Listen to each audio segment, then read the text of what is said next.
ഈശോ മിശിഹായ്ക്ക് സ്തുതിയായിരിക്കട്ടെ.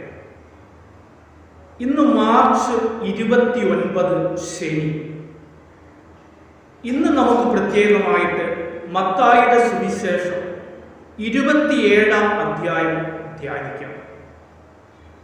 ഇന്നത്തെ ചോദ്യം: ഈ നീതിമാന്റെ രക്തത്തിൽ എനിക്ക് പങ്കില്ല. ഇത് പറഞ്ഞ വ്യക്തി ആരാണ്? ഇന്ന് നമുക്ക് പ്രത്യേകമായിട്ട് ജയിലുകളിൽ കഴിയുന്ന എല്ലാവരെയും ദൈവ തൃക്കരങ്ങളിലേക്ക് സമർപ്പിക്കാം.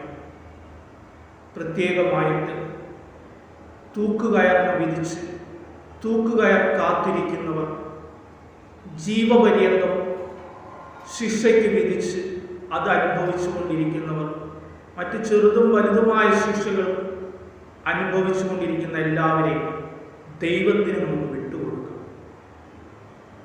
കുരിശിലെ നല്ല കള്ളനെ പോലെ അവസാന നിമിഷങ്ങളിലെങ്കിലും മാനസാന്തരം ഉണ്ടാകുന്നതിനു വേണ്ടി പിതാവായ ദൈവത്തെ വിളിച്ച് നമുക്ക് പ്രാർത്ഥിക്കാം.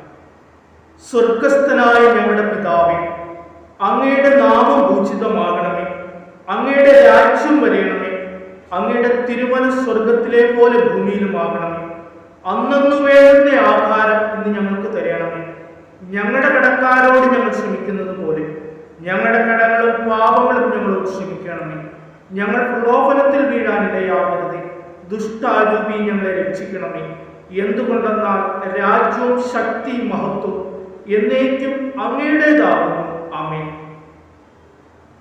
സ്നേഹമുള്ളവരെ, മത്തായിയുടെ സുവിശേഷം 27-ാം അധ്യായത്തിൽ പ്രധാനമായിട്ടും യേശുവിൻ്റെ വിചാരണയും യേശുവിനെ കുരിശിൽ തറയ്ക്കുന്നതും യേശുവിൻ്റെ മരണവും കല്ലറയിൽ സംസ്കരിക്കുന്നതും കല്ലറയ്ക്ക് കാവലേർപ്പെടുത്തുന്നതുമായ കാര്യങ്ങളാണ് വിവരിക്കുന്നത്.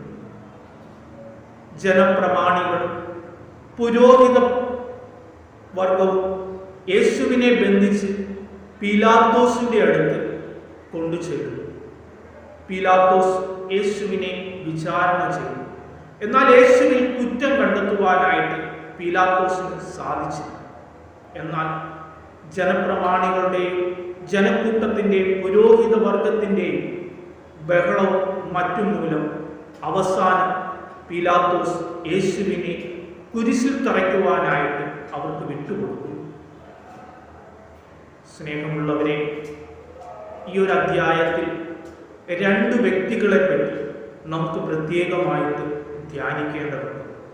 ഒന്ന്, യേശുവിനെ കുരിശ് ചുമക്കുവാൻ സഹായിച്ച ഫിറോനക്കാരൻ ശിമയോൻ, സ്വന്തം കല്ലറ പോലും വിട്ടുകൊടുത്ത് യേശുവിനെ സംസ്കരിക്കുന്ന അരിമത്ത്യക്കാരൻ ജോസഫ്.